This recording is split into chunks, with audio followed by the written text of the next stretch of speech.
वारिस पठान जी, एक क्रिटिसिज्म ये भी निकाला गया है कि कोई मुस्लिम मंत्री नहीं है। मुस्लिम नहीं है, लेकिन सिख हैं, 2 हैं, क्रिश्चियन हैं, ये आपको नजर नहीं आ रहे? ये भी माइनॉरिटी है। देखिए नविका जी, दुनिया की सबसे बड़ी डेमोक्रेसी हमारा भारत देश है। 140 करोड़ के करीब आबादी है, जिसमें सबसे बड़ी जो अक़लियत माइनॉरिटी मुसलमान की है 20 करोड़ के करीब। मगर अफसोस ताज्जुब ये हो रहा है कि जो अभी एनडीए 3.0 सरकार बनी, इसमें एक भी मुसलमान नहीं है। क्या यही है मोदी का सबका साथ, सबका विकास, सबका विश्वास? अब अगर देखने जाओ तो बात यह भी कि अगर आप किसी को टिकट नहीं दोगे लड़ने के लिए तो वो लड़ेगा कैसा, जीतेगा कैसा, मिनिस्टर कैसा बनेगा? अब हमारे लिए दोनों तरफ एक ही समस्या है।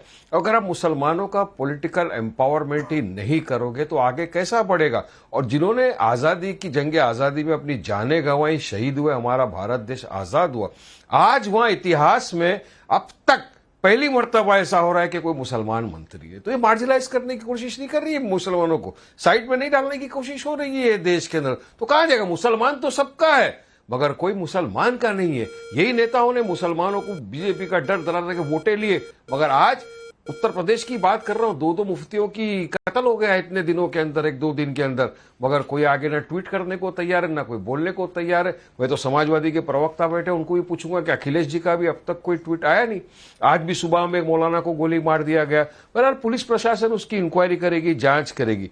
अब रहा सावलिया के चुनाव का, तो एक चीज मैं बताऊं, ये कोई मोदी को मैंडेट तो नहीं मिला है, पब्लिक ने तो नकार दिया नाविका जी, बीजेपी के खिलाफ मैंडेट दिया है। और यहां पर मेरे दोस्त बैठे हुए जेडीयू के, अगर टीडीपी के भी होते तो मैं उनको भी एक ही बात करूंगा कि देखो, आप लोग नड़ जाओ, जिद पे अड़ जाओ कि हमको स्पीकर की पोस्ट दो, वरना आपका भी खेला हो जाएगा। थोड़े दिन में टीडीपी 1 टीडीपी 2 बन जाएगा और आपका जो चुनाव का सिंबल है वो भी जा सकता है। क्योंकि हमने अपने पूरे देशवासियों ने देखा कि किस तरह से इन्होंने शिवसेना को अलग कर दिया, किस तरह से एनसीपी शरद पवार साहब का इन्होंने घड़ी भी छीन लिया, शिवसेना उद्धव ठाकरे का तीर कमान ले लिया। तो ये तो मास्टर है इसके अंदर, तोड़फोड़ के अंदर। अगर वो है और मेरी बात को अगर समझ सकते तो मैं मुफ्त में एडवाइस देना चाह रहा हूं, क्योंकि झुंझुना वाली जो बात है ये बीजेपी का मास्टर है। बीजेपी इसमें झुंझुना, जुमला और मुंबई की भाषा में हम लोग एक चीज और बोलते हैं, इसको कोनी पे गुड़ लगाना, ये तीनों के अंदर बीजेपी मास्टर है कि भाई हम आपको करेंगे। आज देख लीजिए शिवसेना के प्रवक्ता, अब उनका स्टेटमेंट आ रहा है कि हमारे तो 7 एमपी है, मगर एक भी कैबिनेट के अंदर नहीं, जबकि एचएएम पार्टी का एक है, उनको आपने कैबिनेट दे दिया। अजीत पवार ने बोला कि हमको नहीं चाहिए तुम्हारा ये वाला एमओएस, क्योंकि हमारा मिनिस्टर तो पहले था ही प्रफुल्ल भाई, उनके साथ आपने खेला कर दिया। अभी खेलाबाजी तो सब चलेगी, तो महाराष्ट्र के अंदर कितनी चिंता है आपको। मुझे लगता है आप डॉक्टर बुलवाई लीजिए वारिस पठान जी, बहुत स्ट्रेस लेवल आपका हाई हो रहा है, आपका स्ट्रेस लेवल बहुत हाई हो रहा है। आप इतनी चिंता करेंगे सबके बारे में तो मुझे आपकी तबीयत का बहुत इस वक्त फिक्र और चिंता हो रही है। लेकिन अभिषेक झा जी, इनकी चिंता थोड़ी कम कर दीजिए। आप अपना ख्याल खुद रख सकते हैं या आपको यहां से एडवाइजर्स की जरूरत है? क्योंकि यहाँ एडवाइजर फ्री की एडवाइस दे रहे हैं। आप बताइए, स्पीकर चाहिए कि नहीं, मंत्रालय चाहिए, सही है कि नहीं, झुंझुना है कि लॉलीपॉप है? जरा बता दीजिए वारिस पठान जी को। नहीं, अब वारिस पठान जी गाड़ी निकल गई स्टेशन से, अब चली गई बिहार के स्टेशन पर। अभिषेक जी को बोलना चाहूंगा, स्पीकर अपना अभिषेक जी को मैं बोलना चाहूंगा कि आप बैठ जाओ धरना पे, भूख हड़ताल कर दो मोदी के घर पे। स्पीकर चाहिए हमको। अब मैं जवाब दे दूं, देखिए आपने चिंता जाहिर की है नाविका जी, हमें भी बहुत चिंता है अपने विपक्ष के साथियों की। हम कतई नहीं चाहते कि हमारे विपक्ष के साथी किसी भी तरह के डिप्रेशन में जाए। डॉक्टर्स की जरूरत हो तो भी बताएं, तो भी कोई समस्या नहीं है। थोड़ी क्रोनोलॉजी हम समझते हैं। देखिए, चुनाव के नतीजे नहीं आए फिलहाल। क्या दावा करते थे कि चुनाव ये जीत रहा है।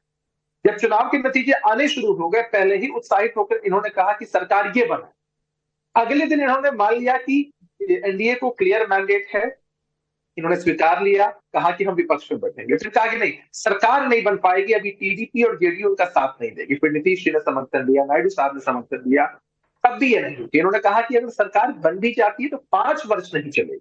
चलिए भाई, ठीक है, ये भी बात आपकी सुन ली। अब जब मंत्रिमंडल का बंटवारा हो चुका है, सभी पार्टियों के साथ बातचीत हो चुकी है, सबने ओथ ले ली है, तो आपको इस बात की काहे चिंता हो रही है? अरे भाई, हमने तो कहा है, हमारी पार्टी ने, हमारे नेता ने कहा है कि हमारा अनकंडीशनल सपोर्ट है, बिना शर्त समर्थन है, एनडीए के साथ प्री पोल अलायंस था हमारा, पोस्ट पोल अलायंस भी है। हमें इस बात की पूरी संतुष्टि, जैसे भी सरकार जो पूरा फॉर्मेशन हुआ है मंत्रिमंडल का, प्रधानमंत्री जी का स्पेशल प्रेरोगेटिव है, उन्होंने सबको सबकी क्षमता के हिसाब से मंत्रालय अलॉट किए हैं। और इंपॉर्टेंट मुद्दा क्या है? इंपॉर्टेंट मुद्दा ये है कि ये सरकार विकास के एजेंडे के हिसाब से काम कर रही है, इनको सेटिस्फाई करने के लिए काम नहीं कर रही है, तो कभी सेटिस्फाई हो ही नहीं पाएंगे।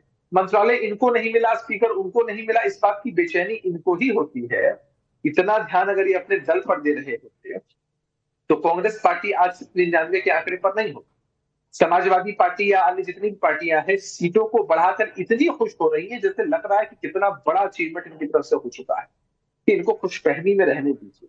देश की जनता ने क्लियर मैंडेट किया है। जब कांग्रेस पार्टी कम सीटें लाला कर यूपीए की सरकार बनती थी, पूरा कोalition खिचड़ी सरकार बनती थी, ब्लैकमेल वाली पूरी पॉलिटिक्स चलती थी, मैं आज भी आपको वो दौर याद कराता हूँ। अच्छा, आरजेडी के साथ यहाँ नहीं बैठे हैं। 2004 में जब आरजेडी की 22 सीटें बिहार से, 2 सीटें झारखंड, 24 सीटें टोटल आई थी, तब इनके 8 मंत्री बने थे। अमिता जी ध्यान से सुनिएगा, 22 में इनके 8 मंत्री बने थे, फिर भी ये बिहार के लिए स्पेशल पैकेज कुछ भी नहीं लाता। उनको तो आदत है कभी इस डाल पे कभी इस डाल पे, गली गली घूमे, तो जैसा कभी इस डाल पे कभी इस डाल पे, कब जाने वाले। नीतीश जी का तो ट्रैक रिकॉर्ड सबको पता है। आपके मन के अंदर लालच हो सकती है, भदौरिया साहब के मन के अंदर लालच हो सकती है कि अगर हमारी सरकार बनती, इंडी की सरकार बनती, तो हमको गृह चाहिए। अगर हमको गृह नहीं मिलेगा हम सत्ता में शामिल नहीं होंगे। हम 37 सांसद लेकर के ये बता दीजिए कि आप बार-बार ये बता दीजिए मुझे, मैं सीधा सा सवाल, सुनिए मेरी बात सुनिए, आप कोई फर्क नहीं पड़ता। बताइए, आपके नेता के बारे में उल्टा सीधा बोला गया और आपके नेता को क्या क्या नहीं बोला गया, और आज आप कह रहे हो कि नहीं हमारे मन में लालच है। उनके नेता जब इंडिया अलायंस में थे, मुझे ये बता दीजिए कितना बड़ा दिल था आपका कि आपने उनको कन्वीनर बनाया था। आज भी आपने कन्वीनर इंडिया अलायंस का बनाया था। आज भी उनका इंडिया सम्मान है, अलायंस को कल भी साथ उनका लाने सम्मान वाले था कौन थे? और उनका सम्मान नीतीश रहेगा। कुमार थे, ये इंडिया गठबंधन है, ये इंडिया गठबंधन है, किसी का अपमान नहीं करती है। ये बीजेपी वो है जिन्होंने विधानसभा में बोला था तो उनके मानसिक स्थिति पे भी सवाल उठाने वाले लोग हैं। हमारे साथ नहीं है तब भी सम्मान है, और थे तब भी सम्मान है, और नहीं रहेंगे तब भी सम्मान रहेगा। हमारे साथ हो या ना हो, अनुराग जी, लेकिन आदरणीय नीतीश जी का हमेशा से सम्मान है। शहजाद जी, मैं आ रही हूँ आपके पास। अनुराग जी, आप सम्मान कर रहे हैं तो एंकर का सम्मान करिए, एंकर का सम्मान करिए, एंकर के सवाल का, क्योंकि मैं पत्रकार हूँ।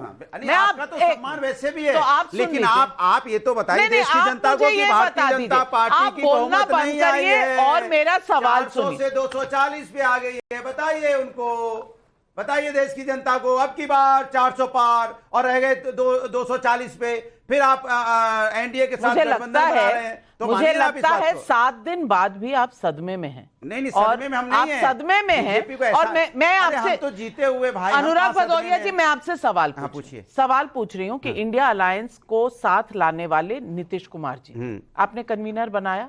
अरे नीतीश जी तो आदरणीय हैं, मैं कह रहा हूँ कन्वीनर बनाया। अरे आदरणीय है, कन्वीनर बना, खुद नहीं बनना चाह रहे थे, उनको वो तो हमेशा से उनका सम्मान रहा है। अभिषेक झा,